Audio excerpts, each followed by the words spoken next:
آپ بھی اگر چاہتے ہیں کہ نیکوں کی صف میں ہمارا نام بھی لکھا جائے، اللہ والوں کی صف میں ہمارا نام لکھا جائے، اہل اللہ کی فہرست میں ہمارا نام لکھا جائے، ہمارا اس لسٹ میں نام ہو جو اللہ والے ہیں، اللہ کے ولی ہیں، اللہ کے نیک برگزیدہ بندے ہیں، تو پھر اس درود پاک کو 10 مرتبہ روزانہ پڑھنے کا معمول بنا لیجئے۔ یہ ابدال کا درود ہے، اولیاء اللہ کا درود ہے، اولیاء کاملین کا ورد اور وظیفہ ہے۔ تو اس وظیفے سے آپ بھی اپنی زندگی میں انقلاب پیدا کیجئے۔ بسم اللہ الرحمن الرحیم۔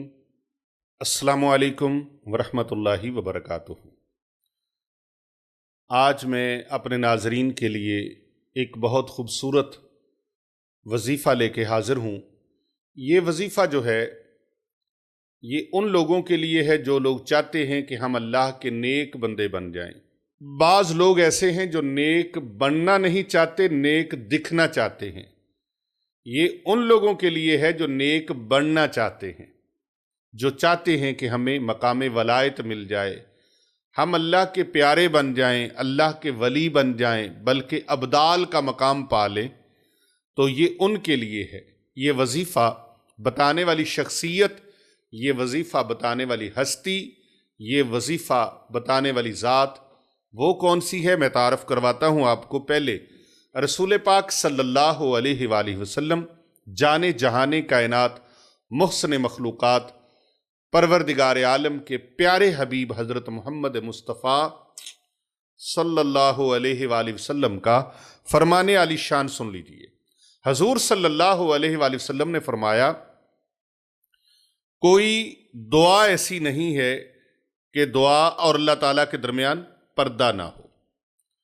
دعا کے اور اللہ تعالیٰ کے درمیان پردہ نہ ہو، یہ ہو نہیں سکتا، مگر جب کوئی شخص مجھ پر درود پاک بھیجتا ہے تو اس درود پاک کی برکت سے وہ پردے اللہ ہٹا دیتا ہے، وہ حجاب ختم ہو جاتے ہیں، اور دعا درود پاک کے ساتھ، درود پاک کے ہمراہ بارگاہ الہی میں درجہ قبولیت، مقام شرف و قبولیت پا لیتی ہے۔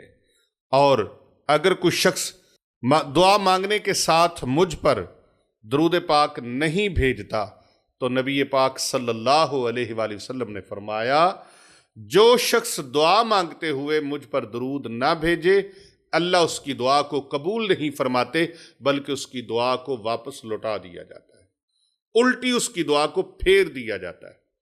اور حضور صلی اللہ علیہ وآلہ وسلم کا یہ فرمان عالی شان، آپ صلی اللہ علیہ وآلہ وسلم نے فرمایا، سب سے بخیل شخص وہ ہے جس کے سامنے میرا نام لیا جائے، میرا ذکر کیا جائے اور وہ مجھ پر درود نہ بھیجے۔ وہ شخص جنت کا راستہ بھول گیا جو مجھ پر درود بھیجنا بھول گیا۔ تو یہ درود پاک کی کتنی بڑی فضیلت ہے، کتنا بڑا رتبہ ہے، کتنی بڑی عظمت ہے۔ تو میں آپ کو جس ہستی نے فرمایا کہ اگر کوئی شخص اللہ کا ولی بننا چاہے، بلکہ ولیوں میں ابدال کے مقام پر فائز ہونے کی خواہش رکھتا ہو، اللہ کا نیک اور برگزیدہ بندہ بننے کی خواہش رکھتا ہو، تو وہ روزانہ 10 مرتبہ یہ درود پاک پڑھ کر پیش کیا کرے بارگاہ رسالت مآب صلی اللہ علیہ وآلہ وسلم میں، یہ نذرانہ 10 مرتبہ درود پاک کا بھیجا کرے۔ آئیے وہ کون سا ہے؟ حضرت امام ابو نعیم اصفہانی رحمۃ اللہ علیہ آپ فرماتے ہیں کہ حضرت سیدنا معروف کرخی علیہ رحمت الرحمن سے روایت ہے، آپ نے فرمایا، جس شخص نے روزانہ 10 مرتبہ اس درود پاک کو پڑھا، اس کا نام ابدال کی فہرست میں لکھ دیا جاتا ہے۔ آپ بھی اگر چاہتے ہیں کہ نیکوں کی صف میں ہمارا نام بھی لکھا جائے، اللہ والوں کی صف میں ہمارا نام لکھا جائے، اہل اللہ کی فہرست میں ہمارا نام لکھا جائے، ہمارا اس لسٹ میں نام ہو جو اللہ والے ہیں، اللہ کے ولی ہیں، اللہ کے نیک برگزیدہ بندے ہیں، تو پھر اس درود پاک کو 10 مرتبہ روزانہ پڑھنے کا معمول بنا لیجئے۔ آئیے وہ درود پاک سماعت کیجئے، کون سا ہے؟ بسم اللہ الرحمن الرحیم۔ اللہم اصلح امت محمد، اللہم فرج عن امت محمد، اللہم ارحم امت محمد۔ اس درود پاک کو 10 مرتبہ پڑھ لیجئے۔ سکرین پر بھی آپ اسے ملاحظہ فرما سکتے ہیں یہ ابدال کا درود ہے، اولیاء اللہ کا درود ہے، اولیاء کاملین کا ورد اور وظیفہ ہے۔ تو اس وظیفے سے آپ بھی اپنی زندگی میں انقلاب پیدا کیجئے۔ جب آپ اللہ والے ہو جائیں گے نا، پھر آپ اپنے حق میں دعا کیا ہے دوسروں کے لیے بھی مانگیں گے تو اللہ پاک شرف قبولیت عطا فرمائیں گے۔ حضرت بابا فرید گنج شکر رحمۃ اللہ تعالی علیہ سے کسی نے پوچھا، بابا جی سرکار ایک بات تو بتائیے۔ فرمایا پوچھو بیٹے، کیا پوچھتے ہو؟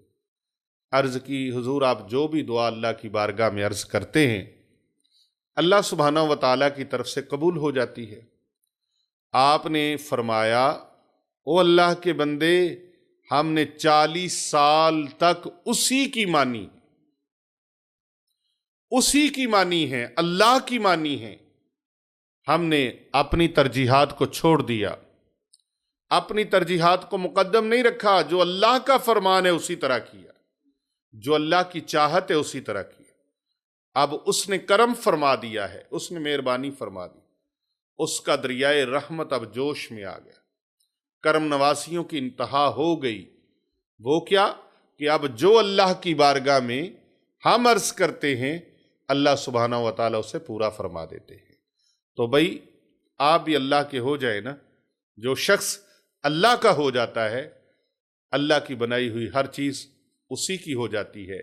قلندر لاہوری علامہ ڈاکٹر محمد اقبال رحمۃ اللہ تعالی علیہ حکیم الامت، آپ ارشاد فرماتے ہیں کہ محمد سے وفا تو نے تو ہم تیرے ہیں، کی محمد سے وفا تو نے تو ہم تیرے ہیں، یہ جہاں چیز ہے کیا لوح و قلم تیرے ہیں۔